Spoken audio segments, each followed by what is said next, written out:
From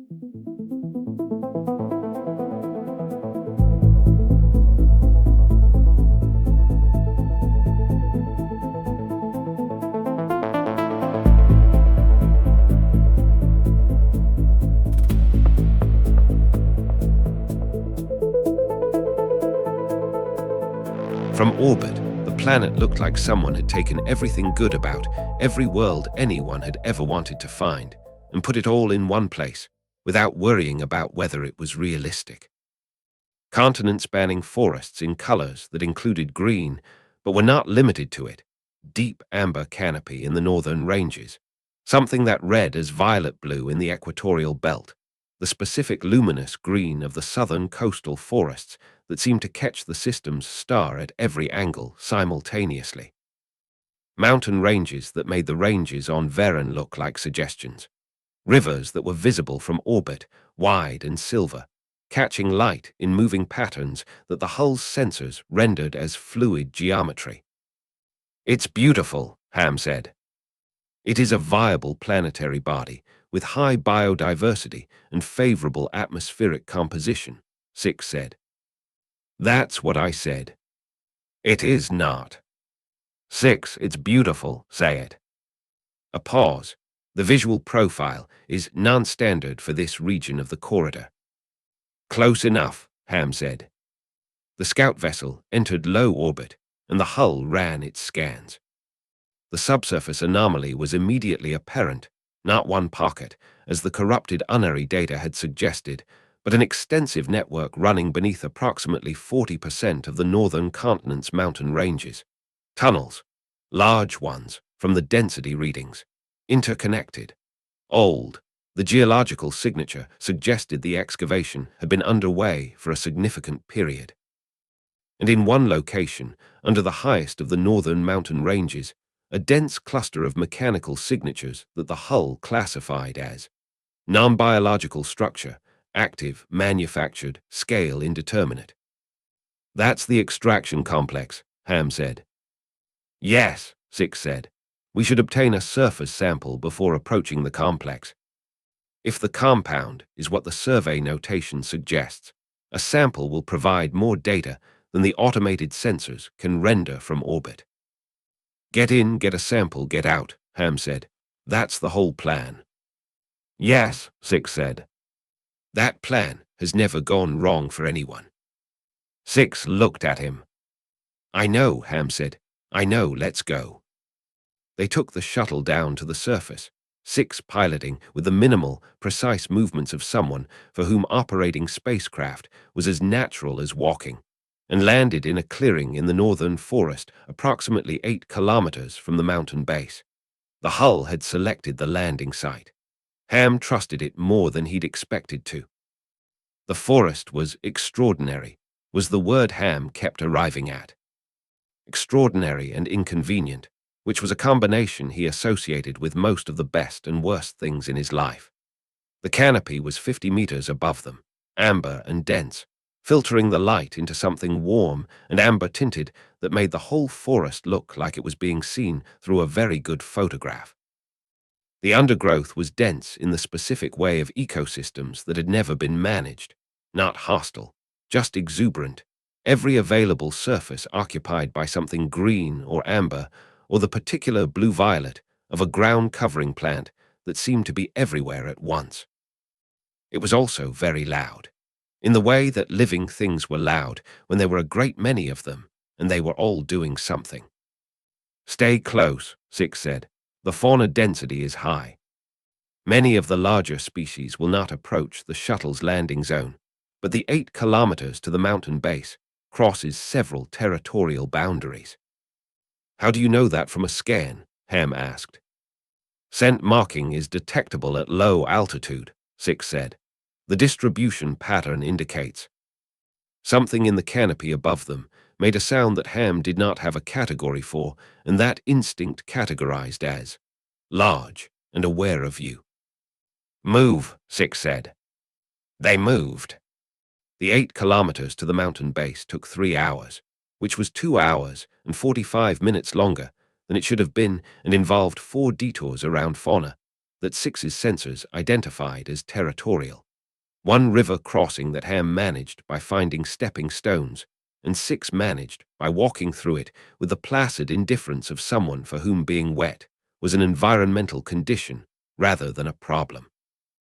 And one extended period during which they were both very still in the undergrowth, while something that was not visible but was audible passed approximately 10 meters to their left.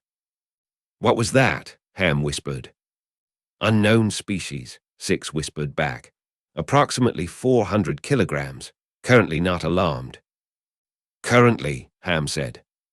"Correct." The something passed. They waited another 3 minutes before Six indicated it was acceptable to move.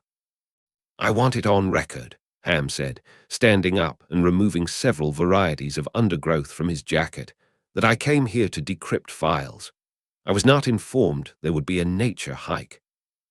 "You were informed the planet had high biodiversity," Six said. "I thought that was a compliment about the scenery. Biodiversity is not." "I know what biodiversity means," Ham said. "I was making a point." "About what?" "About how this is Wren's fault." Six considered this. "Captain Maddox did not send us here." "No," Ham said. "But if he hadn't hailed your ship in Corridor 7, none of this would be happening. Chronologically, it's his fault. That is not how causality."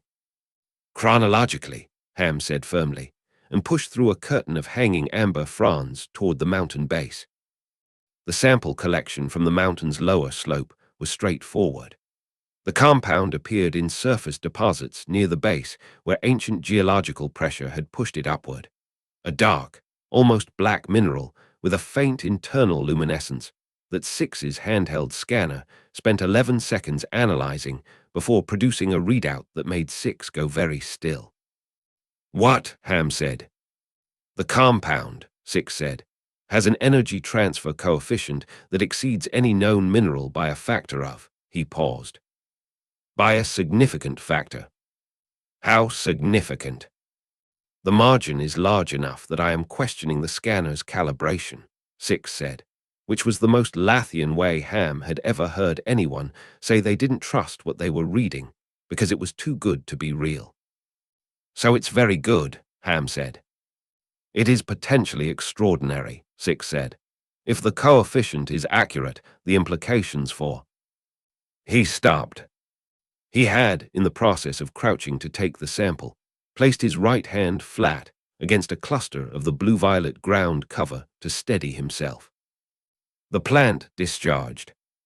It was not subtle.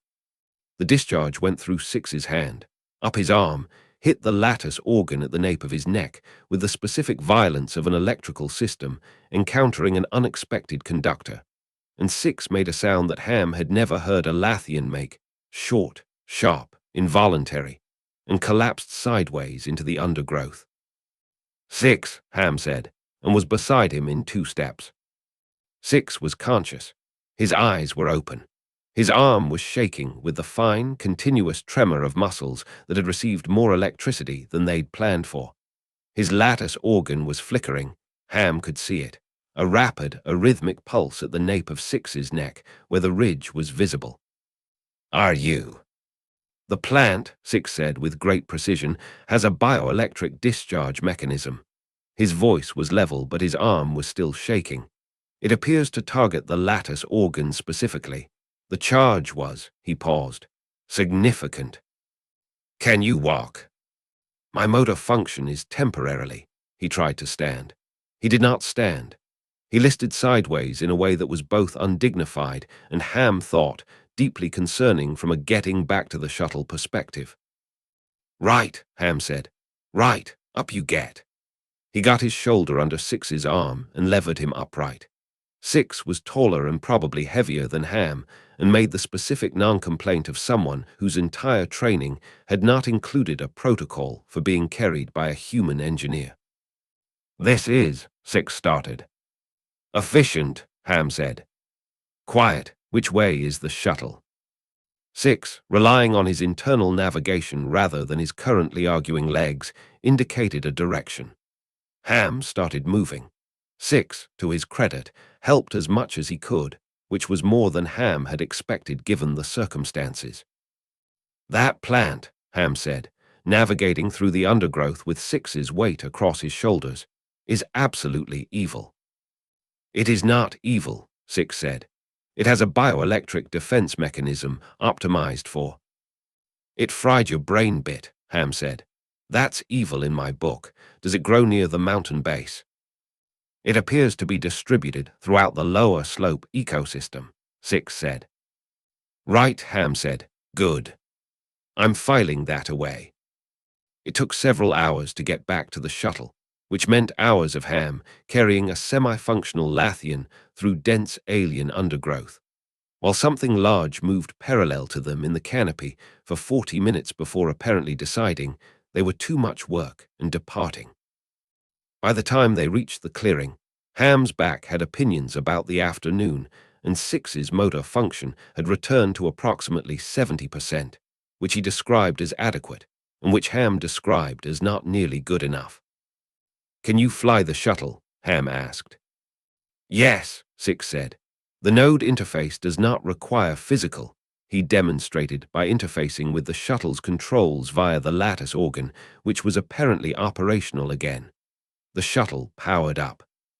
"Yes," Six said, with slightly more conviction. "Right," Ham said, climbing in. "Let's find the tunnel entrance and see what's underneath this mountain before something else tries to electrically assault us."